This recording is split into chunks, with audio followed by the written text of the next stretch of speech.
born with a challenge. Challenge is in our routine. Challenge for ourselves. To prove to ourselves first and to the world, yes, we can.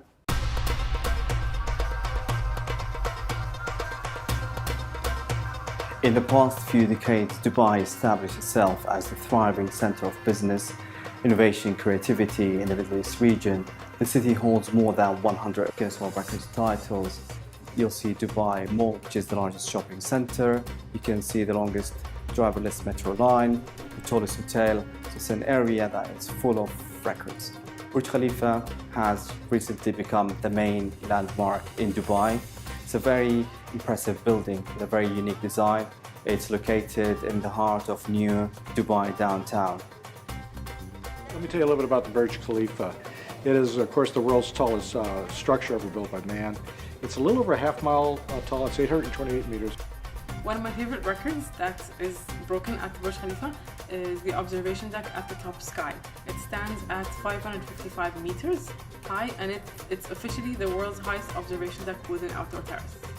It has the highest restaurant from ground level, which is Atmosphere, at the height of 441 meters. Burj Khalifa is described as a vertical city. It's the first multifunction, multi-purpose tower in the world. Doing the first tall tower with people living and staying in that building as their home, this is the challenge. Living and staying above the clouds. Imagine that view.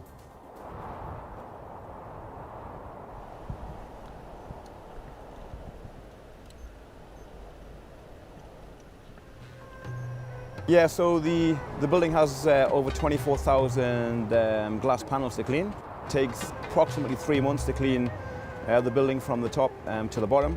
I mean, how many people get the opportunity to work in this heat on the tallest building in the world? Abseiling every day for a living. And once you're there, it's pretty awesome. I mean, you can see for miles. I mean, you can almost see Abu Dhabi on a bright day. You can see helicopters flying below you. And sometimes when the Emirates jets are coming across, you can physically see the name Emirates underneath the planes. When I went to the spire, I felt like I am on top of the world. My colleague, they were telling me my hand was shaking. Because again, as I said, I hate heights. And see, now I'm running the tallest building. Initially, our first design was not near as tall. And so our first scheme was only 518 meters tall, so 10 meters taller, so it was actually the tallest, but not by much. And during the design process, the height of the building grew by 310 meters. That's essentially the height of the Eiffel Tower. This building, through the design process, actually got much taller than our initial ambitions. Don't forget, with a project like this height, lots of challenges. One of the challenges, during the peak of construction, there were more than 12,000 workers coming from more than 100 different nationalities. Managing that team by itself, it was an achievement. Plus, the engineers, they were having big challenge by pumping the concrete. They came up with a customized machine so can push the concrete into new heights.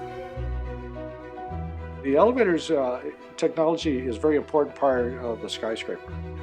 If you lived or worked in the building, it would take you 2 elevator rides to get to your unit. And I believe the time estimate is around 2 minutes is all the time it takes for you to get the bottom to your unit. The visitors to the viewing deck of Burj Khalifa have traveled a distance that is equivalent to running around the globe 8 times. And by the next year, we are going to make it to the moon. With such a tall building, it is on a continuous movement. The Burj is designed to sustain seismic activities to a certain level. It can move any direction by approximately 1.5 meters. To me, this tower, first of all, inspired me. It shows the ability of the city. It's the ability and can-do of the city. It's an icon and symbol of the country. Plus, to me, there is no limit to the sky.